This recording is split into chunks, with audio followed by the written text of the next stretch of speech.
at least mom will be listening. So if you bring up Counter Stallions, we're just not going to listen to you. Number one is number one. 1,000 miles away from me.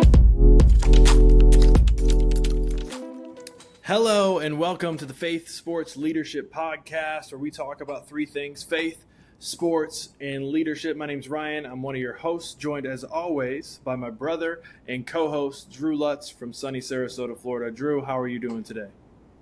Doing great. Very excited about our guest today, a Texas legend, some might say. He played at Incarnate Word, Louisiana Tech, and now at Tulsa, Mr. Keaston Willis. How are you doing, man? I'm good, man. How you doing? Can't complain. Excited to talk to you. It's sure. been a long time. Yeah, it has been a minute, man. Yep. Awesome. Well, Keaston, for those who don't know, Keaston Willis is arguably the purest shooter in college basketball right now, and maybe historically, I don't know. I just know when Drew, it was one of his first weeks down, summer going into freshman year at Incarnate Word, he called me and he said, "Ryan, I think I might have a teammate who's a better shooter than you are." And at that point, I did not like Keaston at all until I saw him play. I'm like, okay, no, he might be a better shooter than I am. So it's been fun to follow your journey so far. Excited to continue to watch your journey. So welcome to the Faith Sports Leadership Podcast. Glad to have you on, man. Thank you. Thanks for having me. Absolutely. So for those of you, if this is your first time tuning in, first and foremost, thank you. If it's not your first time tuning in, first and foremost, thank you. The way this podcast works is we talk about three things: faith, sports, and leadership, in that order. And so this first section, we're going to be talking about faith. We're going to talk about one verse in particular and just give a couple of takeaways or first thoughts. We really haven't prepped a ton of answers for this, and so you might hear some ums and ahs, but that's okay. And the verse is this. It's from 2 Timothy 4:7. This is a verse. I'll read it twice, and then we'll ask Drew and Keaston for some of their thoughts. It's this: I have fought the good fight. I have finished the race. I have kept the faith. Again, that's 2 Timothy 4:7. I'll read it one more time. I have fought the good fight. I have finished the race. I have kept the faith. 2 Timothy 4:7. And that, before Drew, we throw it over to you, just some background. That is a letter to this guy named Timothy from the Apostle Paul, one of the forefathers of our faith and the church movement and all this stuff. And he's writing to Timothy, who is basically one of his mentees. Paul was a mentor to him. He kind of pulled him up and helped him along and stuff. And so he is writing this letter to him, this second letter that's recorded in Scripture, let him know that he's fought the good fight. He's finished the race. He's nearing the end, but he has kept the faith. And so, Drew, initial thoughts when you read that verse, what are some of them?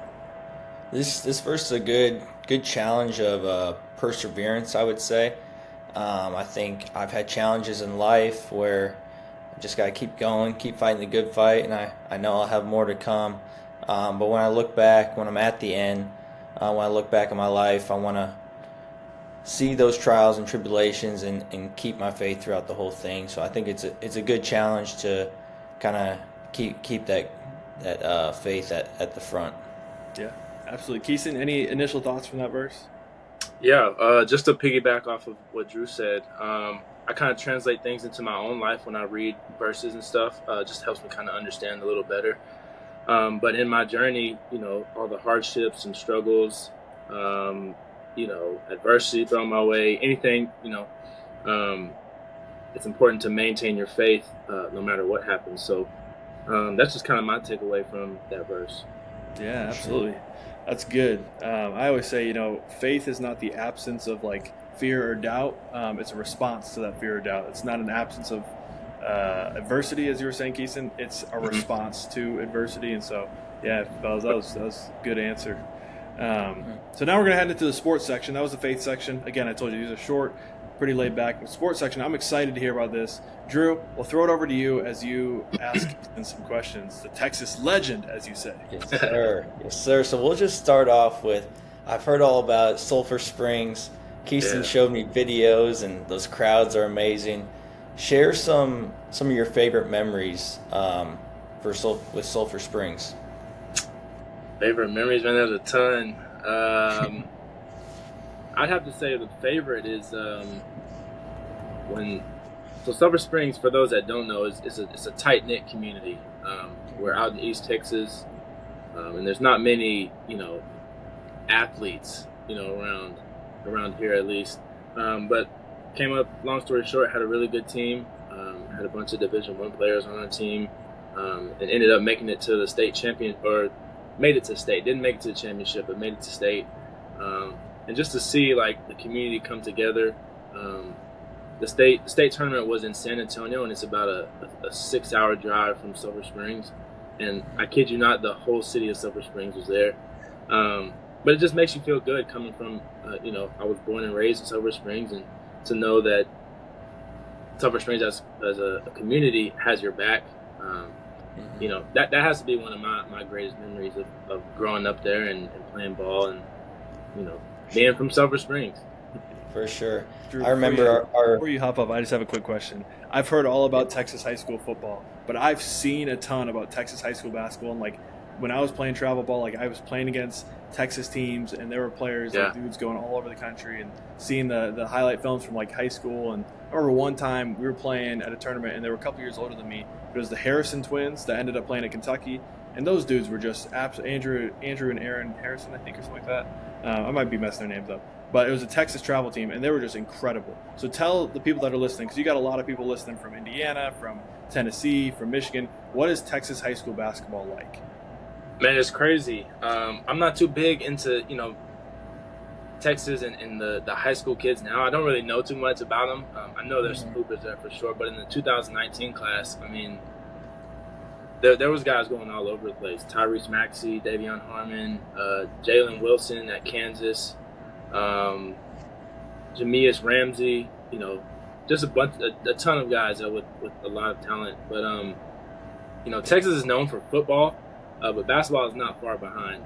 It's usually in the Dallas area, in the Metroplex area. But there's a lot of talent in Texas, and I'd say it's more so like athletes that come along with Texas. But we got a bunch of athletes and then a bunch of guys that get really good at basketball. So it kind of goes well together, Yeah, me, you, and Dez would always have those arguments about Texas versus Indiana. Yeah. But you bring up tight-knit community. I remember we played at Stephen F. Austin our freshman year, and that gym was just filled with Keaston Willis fans from Sulphur Springs. I thought that was awesome. Yeah. But you end up in San Antonio, coming into class with me at Incarnate Word. How did you end up there? So it's coming down to the end of my senior year. No offers or anything. I had a few Division II, but that just wasn't my goal, So waited it out and picked up one offer from UIW, Incarnate Word. So I took it and ran with it, and that's how I ended up in San Antonio. Yeah. And what was something you learned in your time in Incarnate Word? Outside of basketball, really just learning how to be by myself. I'm out of the house, 18 years old. I wouldn't think that it was a huge, another step. I don't know how to explain it, but I think, just not the everyday life, not having somebody, your mom help you with dishes or something, or folding your clothes or something like that, just having to do everything on your own. For sure, outside of basketball, inside of basketball, I think just translating to the college game, it was so much different than high school. And Drew, there for a minute I struggled and early on, but really just learning the college game for sure. Yeah, it was cool to see just your growth in our time there. Yeah. Like just your confidence and getting the opportunity, and you just ran with it, man. And then you end up at Louisiana Tech. What was that like there? It was great there. Kind of just a college town, not much in Reston, Louisiana. But ultimately ended up there after transferring from UIW. One of the assistants was an assistant at Stephen F. Austin back in high school when I was in high school. And I picked up an offer early from them, and then I guess you could say an offer. But didn't work out, whatever. And then he ended up getting a job at Louisiana Tech. And when I entered the portal, he was one of the first people who, called me and stuff. And we kind of already had a relationship, just from high school. So kind of just felt right, and landed at La Tech. That's cool. And Yeah. then you go to Tulsa with your coach from Louisiana Tech, correct? Right. Yeah. So how's that relationship with him? I feel like you guys. I went and saw you play when you were at Louisiana Tech against UTSA, and it just seemed like you and him just have a really good relationship. So talk a little bit about that. Yeah, for sure. After my first year at Louisiana Tech, he had got the new job at Tulsa, and I ultimately decided to stay. The whole team wanted to stay together. You know, we were a pretty good team that year, and we wanted to stay together. So I stuck it out for one more year. We got a new coach, and ultimately just didn't work out. So I decided to take my fifth year, and they wanted me. They wanted me to come over to Tulsa, and just that connection between me and Coach Conkle was there from the jump. Just his philosophy, how he wants to play, it just fits me so well as a player. And then also just knowing that the connection we had was, top tier. I didn't, with it being my last year, I didn't want to go somewhere and have to create new bonds and stuff with the coaches, and I just knew all that was there already. So it wasn't a hard question for me. Yeah, for sure. Team looking good. Excited for this year? Yeah, for sure. We're super deep. Yeah. Super excited. Got a bunch of older guys this year, transfers. But should be pretty good. Started out pretty good. We lost a close one, triple overtime last night, but fell to 3-1 so far. But we're looking pretty good. Awesome, man. And you Awesome. guys had, if I remember correctly, you had some pretty good teams at Louisiana Tech too. Like I know Kenny Lofton's a big name because he went viral and stuff like that. He's a good professional now. But who were some of the guys like with those Louisiana Tech teams? And like how good did you guys make a run in the tournament? Like what was that like? Yeah. My first year there was when I played with junior Kenneth Lofton. We called him Junior. Just a crazy story. Y'all know how conference tournaments work. It's either top 3 or top 4 teams get a bye, depending on however many byes you get, first round, second round. We kind of fell like 4th, so we didn't get a bye. There's 5 days of the conference tournament. The first day is usually the worst teams in conference playing. We started the next day, and we just kept winning. We won 4 in a row in 4 days to land in the championship, but just came up short in the championship. But I've definitely played with some good players there. Kenneth Lofton, Kobe Williams the following year. He ended up coming over here to Tulsa with me as well for our last year. And now he's overseas playing. Another one would be Isaiah Crawford. He's actually with the Sacramento Kings now on a 2-way. Extremely versatile player. 6'6", can do it all. So play with some really good players at Louisiana Tech for sure. Yeah. This is off script, like we didn't have this down, but what's your goal with basketball? Is it still what I knew, NBA? Is that the goal? Yeah, for sure. Definitely NBA if I can, get in there. That's obviously the goal, but really just have a good career playing, whether that's overseas, G League, NBA, whatever the Lord sends me, Yeah. For sure. Your game, I will say to all those NBA scouts that listen to our podcast, because I'm sure there's hundreds of them, your game translates really well to the way the NBA plays. Like you're small enough and smart enough to be a one guard if you need to be, but you shoot the ball well enough and from range and with a quick release and all that stuff. And so if you haven't watched Keaston Willis play, you got to tune into Tulsa basketball this year. He's fun to watch. He's a floor spacer, but he's a playmaker too. He's kind of how I would always make my 2K players growing up. Is just like a nice 1-2 guard that can shoot the ball from anywhere, and so it's fun to watch you play. So I'm excited to see how your journey continues. Now, before we dive into what's next, I'd love to hear because you're coming off of an injury, correct? So how's your body feeling? Last year college ball, like you're an old man now. You probably got some grays up there on the top of your head and stuff. How you feeling? How's the body holding up? I'm feeling great. Took that year off to really just get healthy. Had some trouble with my left foot, but wanted to get 100%. And now I feel great. I feel 100%, ready to go. Awesome. Awesome. That's great, man. Yeah. We're excited to watch you play. Now we're going to dive into some more, less, like sport, still sports talk, but a little different. The first question I'll ask you is this: how has basketball shaped the man that you are today? Basketball has taught me a lot of things. To be able to play the game, you have to have certain characteristics. Work well with others. Teamwork, communication, all those type of things that we know. But outside of that, just being able to fight against adversity, and it's taught me how to persevere through those things and work through them. As we all know, you have a bad game shooting the ball or whatever, like it sits on you a little bit. But that kind of just takes us back into our the verse that you had said, to just maintain faith and just believe that the Lord is going to send you to wherever He wants you.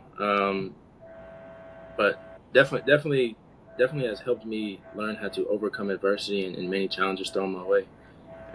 That's awesome. And that's going to be huge, man, going forward, whether, in your professional basketball career or whatever is after basketball, that's, I work I'm a pastor. I work in a church. You would think, oh, there's no adversity there. Everyone's just rainbows and butterflies. But no, there's basketball that's prepared me for that. So I'm excited that that's something that it's taught you as well. And now with the faith aspect of stuff, it can be so easy for us to separate out the different aspects of our life. Like sports is over here, church is over here, my Bible, like that type of stuff. How have you kind of found ways to blend, your love for basketball, your love for commitment to excellence, your passion for the game, and your faith as well? How have you been able to blend your faith and sports? Really just keeping it connected, always giving thanks. I wake up in the morning and that's what I want to do. I want to give thanks for, another day. Before games, I'm saying a prayer, thanking Him for not only, the talent to play this game, but the opportunity to play. I get to do this. Constantly have to remind myself that I get to do this for fun, There's tons of things that, go into it, but really just keeping it together, whether I have a good game or a bad game, just thanking Him for the opportunity, thanking Him for the gifts, and to move forward. Yeah, absolutely. And we didn't prep you with this question, so if you're like, I can't really think of it, we'll just edit this part out. But how, last year, sitting out an entire season, how did that either shake or shape your faith? How did your faith help get you through, sitting out an entire basketball season, probably for the first time in probably your life? That was the first time.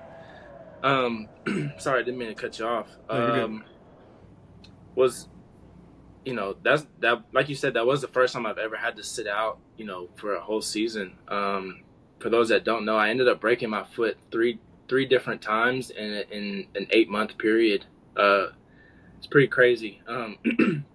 But with that, you can only imagine how down I was, to be in that situation. But I kind of flipped my train of thought on it, and I think I really believe that it was the Lord telling me that take a break, relax, get your body right. And for those that know me, I'm in the gym every day. I don't really, give my time, give myself time to rest or anything like that. But I really do believe, God was sending a sign to, rest, relax your body, and basically tell me that he had better things coming, but for right now, just relax. And I believe that wholeheartedly. Yeah, man, that had to be. I'm just thinking to myself at your age.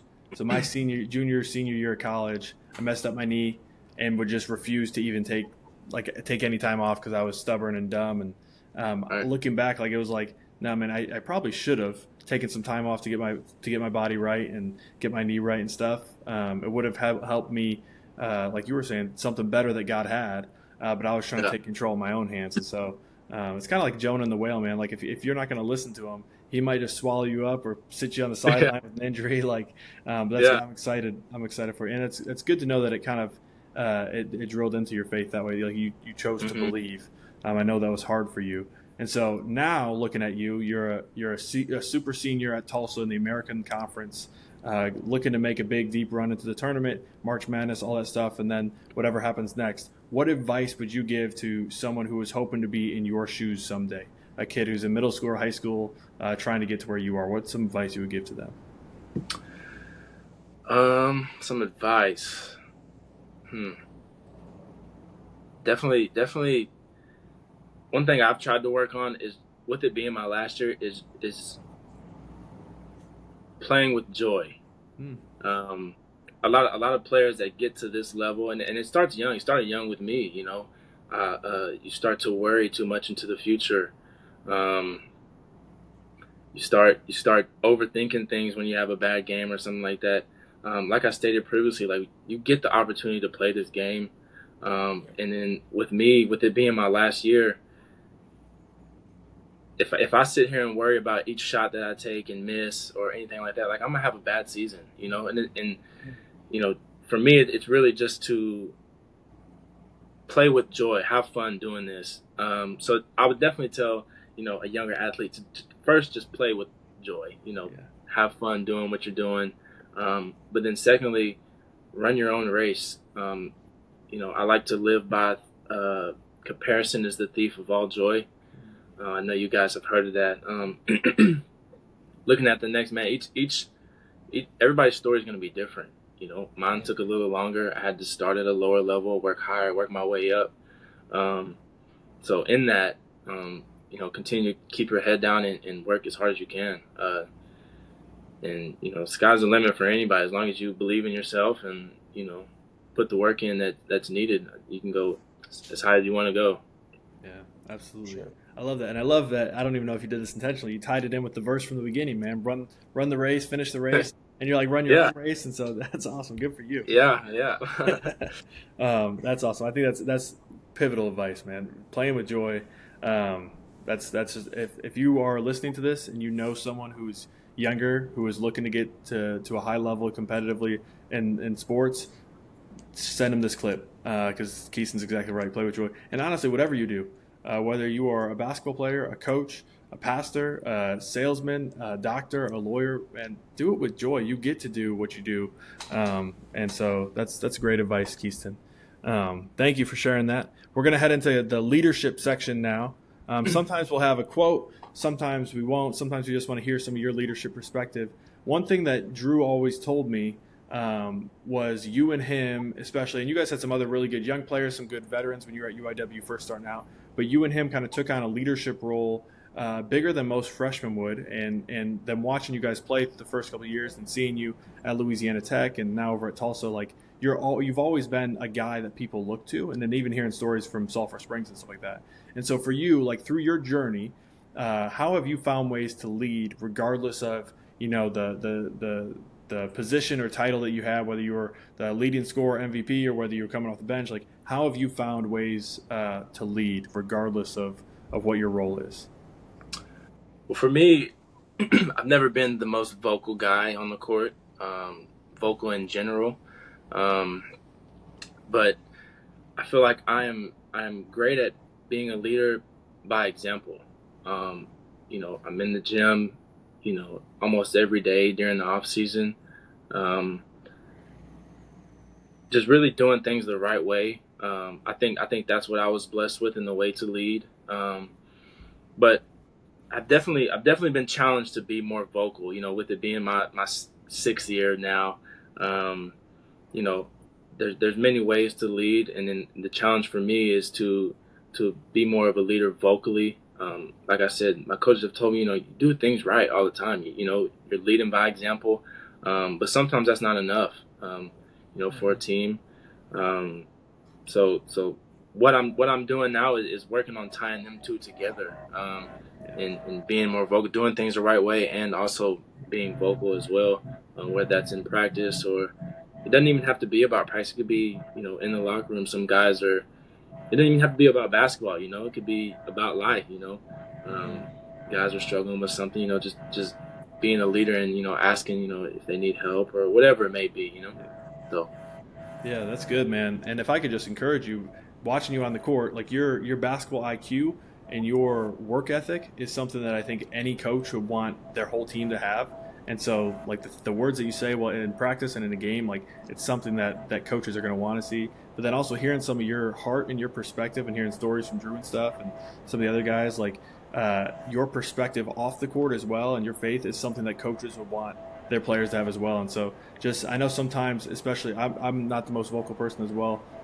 Sometimes it can feel like, oh, I don't know if they're. No, man, coaches are going to want they want copy and paste Keaston Willis mentality, work ethic, IQ, like they want that, and so don't be afraid. Lead with confidence, be vocal with confidence, because I assume that's what coaches want. If I were you, I would want. 100%. Appreciate that. Yeah. And so last question before we sign off here, who are some leaders that have really shaped your leadership, who have really impacted you, that you would just love to give them their flowers, give them a quick shout out? Got a couple. First one that comes to my mind is my mom. Growing up, some of the hardships that we've had, she's raising 3 kids by herself. She's working 60 plus hours a week to keep me and my sister in travel basketball.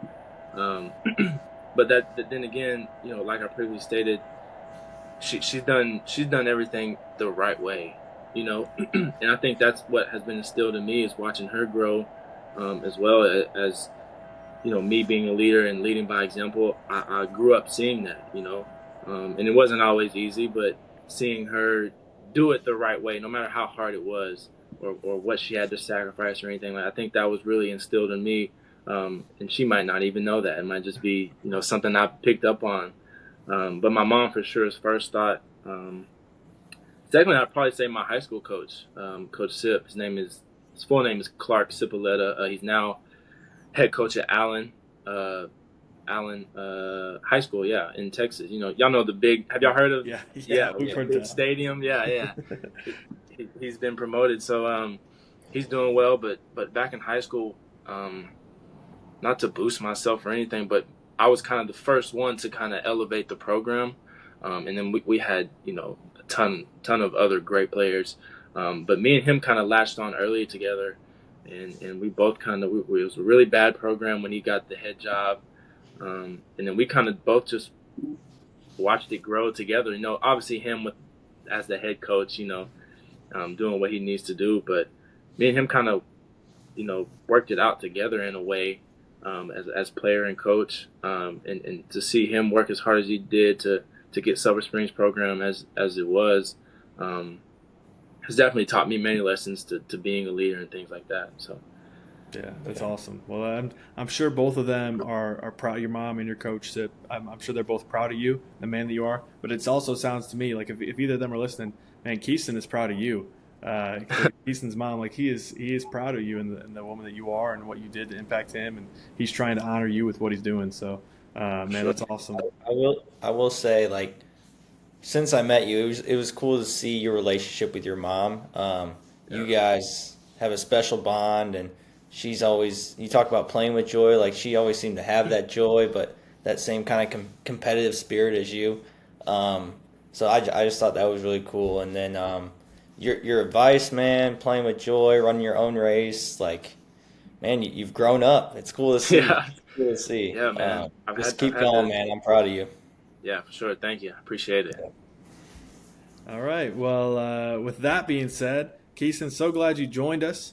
I'm pulling up your guys' schedule and seeing if any of you are in the Tulsa, Oklahoma area or anywhere where Tulsa athletics is playing, get out and watch him play, man. He is one, he's going to play with joy. You heard him. He's going to do it. But two, you're going to have joy watching him play, because I tell you what, he's a pure shooter, but a playmaker, a smart player. So get out and watch Tulsa play. We're going to be rooting you guys on to make a deep run this year. We're going to be rooting you on, man, and just rooting you on as your journey continues. Keep running your own race. Keep finishing the race strong, because, man, you got a bright future ahead of you. So thank you so much for joining us. Super glad to have you on behalf, for those of you still listening, thank you so much for joining us as well. On behalf of Keaston, on behalf of Drew, and on behalf of myself, this is the Faith Sports Leadership Podcast. We hope you have a great week. Go shine a light. Go be a light to someone who needs it. Thanks, friends. At least Mom will be listening. So if you bring up Counter Stallions, we're just not going to listen to you.